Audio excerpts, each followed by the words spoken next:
What's up, my people? This is your girl Sarah Owatemi on Voice of Courage on domestic violence and child protection. Say no to domestic violence, say no to child abuse, and say no to any type of abuse. Say no to rape and say no to cultism. I am or what 007 Entertainment. Please guys, subscribe to my YouTube channel, like, and also comment. Tell a friend to tell a friend to subscribe, guys. Please subscribe and make me grow. Yes, I have a special guest here. Hello. Your name, what you do, and your name. My name is Olukola Jiro. Yeah, because we'll be talking about depression. What do you think about depression and what is happening? Depression is a state of mind where a feeling of distress, a feeling of unhappiness, sadness, uncertainty, and anxiety. Okay, if I noticed that everybody's all just dying and everything. What do you think? What can they do about that? I just think it's because they don't have faith in God.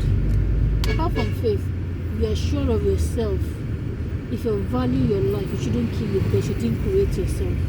You didn't create your soul. You don't own your soul, so you shouldn't even think of committing suicide. Suicide is evil. It's not from God. It's from the pit of hell. So I don't see why people should commit suicide, because everybody knows that when there's life, there's hope. Things can turn around even the next second. So why kill yourself? Like the other day, you were telling me about a lady you met that you said your husband chased her out of the house. How was it? Yeah, there's this lady whose husband chased her out of the house. They got married in 2017. Apparently, she was just 26 at the time they got married. And after they got married, a year after they got married, she realized that he has zero sperm count, not just low sperm count. And after that 1 year, he didn't even tell her the truth about himself. He didn't tell her that he had zero sperm count. What he did was just go. They both went into the union. After 1 year, when they could not consummate, they decided to go to the hospital. And from all indication, he had a surgery before. So they went to the hospital where he had the surgery, and she was told that the surgery had affected his testicles and all that. So he has zero sperm count. So, but the woman kept on having faith that things could still change. They tried things medically. They tried things spiritually. If you know when you have tried a lot of things medically, the next thing is just to turn to God. That's what they do. So they tried to see if spiritually God could just do it, because they don't believe that it was through a miracle alone that she could conceive. But in a bid to just go spiritual, she kept on fasting, praying, and all that. But the husband started getting annoyed that she was praying too hard for him. All of a sudden, 6 years after, he throws her out of the house. And I met her crying, and she asked me. I asked her why she was crying. She told me everything that had happened. I said, but okay, so you didn't know. I asked her if she didn't know, if truly she didn't know the husband has zero sperm, because she said she didn't know. She only got to know a year after. So she was there depressed. She couldn't even go to a year after the marriage. A year after her marriage in 2017. Wow. This is 2022 November. So she was depressed. So I told her I had to call her to come back to her senses. See that when there's life, there's hope.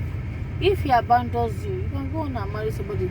But she said the problem is she doesn't like to divorce, and they've married in the church already. And God hates divorce. I said, God hates divorce, but your husband has thrown you out. What do you want to do? Will you go and force yourself into his house? She said no. She kept crying. She wailed, profusely and all that. And I'm still working on her anyway. But I just pray that everything goes on well with her. But from the look of things, she's getting better by the day. All right. And I thought you said she's from a royal family. Yes, she is from a very well-to-do family. So I asked her if she's from a very well-to-do family. Her family her dad has supported her to get another house, a 2-bedroom house where she's staying right now. But even with all that, she said she still loves the man. She loves the guy that threw her out. So I don't know how to reconcile all of that. But I'm still working on her. But since that day you saw her, have you seen her again? I haven't seen her, but she calls me every time. She tries to thank me for all my pieces of advice and all of that. So we chat every now and then. So what advice do you have for your viewers and everybody? But see, marriage is not a do or die affair. If you love someone and he doesn't love you back, move on. I know it's not easy. Love has to be mutual before you go into it. He has to love you and you have to love him back. If you love him, he has to love you back. So if he doesn't want you and you've tried all your best to try to have him back, to get his attention, he doesn't, you move on. God did not say we will not encounter problems in life, but he just says the Bible even says many are the afflictions of the righteous, and the Lord delivered us from all of them. So those are the afflictions. Part of the afflictions she's got in life is her cross, but God is going to deliver her. He's going to heal her. So I told her there's no soul, there's no wound that God doesn't heal, except he wants it to be so. So I told her to just try and cheer up and try to move on. Do you have any other things you want to say? No, I just want to tell people to get going, be full of life. Try to, and I would like to tell people out there to check on their friends. My friend checked on me today after about 3 years. Not that she came to see me, but at least she said, "Oh, Jill, I've not heard from you." Joy, I know same. Thank you so much for checking on me this morning. She had not seen me or heard from me in about 3 years, and she just decided to say, "Oh, I hope you're okay, girl." I said, "Yes, I'm okay."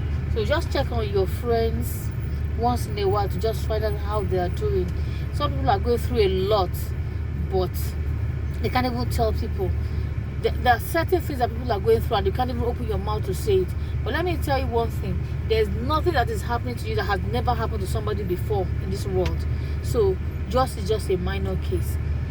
If you think you're going through loads, some people are going through loads and loads. So just be courageous. If you need, try to talk to somebody, but try to manage who you talk with. That's all I can say. And believe in God, and everything will be okay. All right, guys, you just heard from about what from Olubukola Jill. So that's it. Tell them to subscribe to my channel. Please don't change that channel. Subscribe to our 007 Entertainment. Say no to domestic violence. Say no to human trafficking. Say no to child abuse. Say no to molestation. Say no to domestic violence. Catch you later. You just heard that. All right, guys. I remain Sarah Owatemi on Voice of Courage on Domestic Violence and Child Protection. Later, catch you. Bye. Bye.